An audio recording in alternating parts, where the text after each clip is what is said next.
Welcome to today's news recap. We're diving into California's groundbreaking food labeling law, Toyota's rollback on diversity initiatives, Kamala Harris's latest media push, and more. Stay tuned as we explore some of the biggest stories making headlines this week.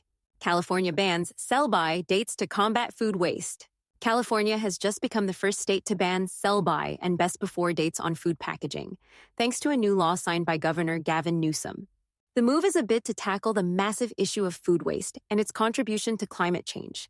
The new law requires clearer labeling, with best if used by indicating quality and used by indicating safety, aligning with recommendations from federal agencies.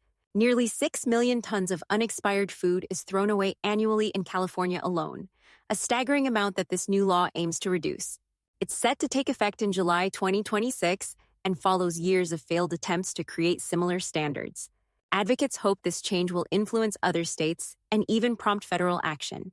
California's influence on the market could push food manufacturers to adopt these clearer labeling standards nationwide, reducing confusion and waste.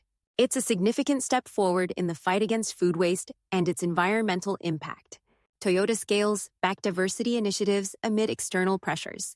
In a surprising move, Toyota has announced a rollback of its diversity, equity, and inclusion (DEI) initiatives, ending its sponsorship of LGBTQ events and halting participation in the Human Rights Campaign's corporate equality rankings. Toyota had previously earned a perfect score from the HRC, but will now focus its efforts on STEM education and workforce readiness instead. The decision comes amid external pressures, particularly from anti-DEI activist Robbie Starbuck, who has criticized Toyota for hosting LGBTQ events and mandating DEI trainings. Despite the controversy, Toyota has downplayed his influence, with a spokesperson stating that only a small number of employees and customers raised concerns. Toyota claims its decision was driven by internal evaluations, not external pressure. The automaker's pivot reflects a broader trend among companies reassessing their DEI strategies in response to growing external critiques. Toyota's new focus on workforce readiness may signal a shift in corporate priorities as companies navigate the complex landscape of social responsibility. Kamala Harris takes aim at Trump in Call Her Daddy podcast. Vice President Kamala Harris has kicked off a media blitz, starting with a notable appearance on the Call Her Daddy podcast, where she addressed major issues like abortion rights, sexual abuse, and her experiences in politics. During the interview, Harris firmly responded to claims made by Donald Trump during a recent debate, particularly his assertion that some states execute babies after birth. Harris called Trump's statement a bold-faced lie, saying such claims are both absurd and insulting. Harris didn't hold back, labeling Trump as reckless and divisive for spreading falsehoods, especially on such sensitive issues. She also criticized certain state abortion exemption laws, which delay medical care until a woman's life is at risk, calling such policies outrageous and a danger to women's health. Elon Musk's PAC offers cash for swing state voter signups.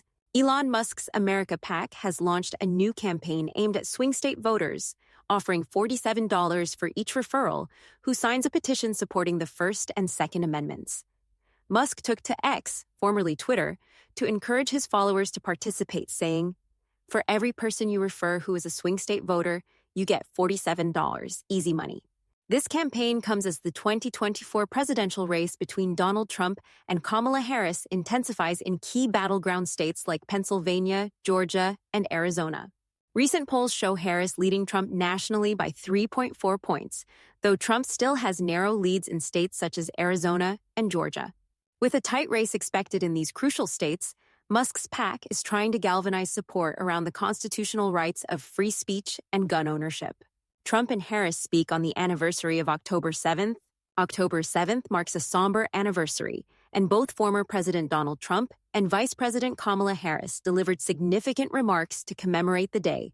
Trump condemned the rise of anti-Semitism in the U.S., pledging to remove jihadist sympathizers and Jew haters from the country.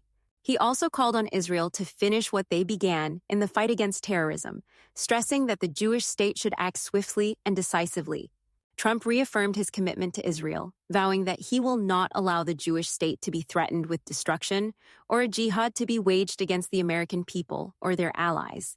Meanwhile, Vice President Kamala Harris also condemned the October 7th attack, which resulted in the deaths of many Israelis and 46 Americans.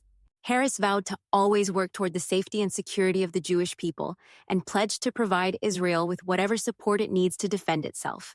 However, Harris also emphasized the need to relieve the suffering of innocent Palestinians in Gaza, recognizing the pain and loss endured by civilians over the years. Both leaders offered strong support for Israel, but their remarks highlight the complexities of the conflict and the ongoing challenges in addressing both security and humanitarian concerns. That's a wrap for today's news recap. Don't forget to like, subscribe, and hit the notification bell so you never miss an update. Let us know your thoughts on today's stories in the comments below, and we'll see you in the next video.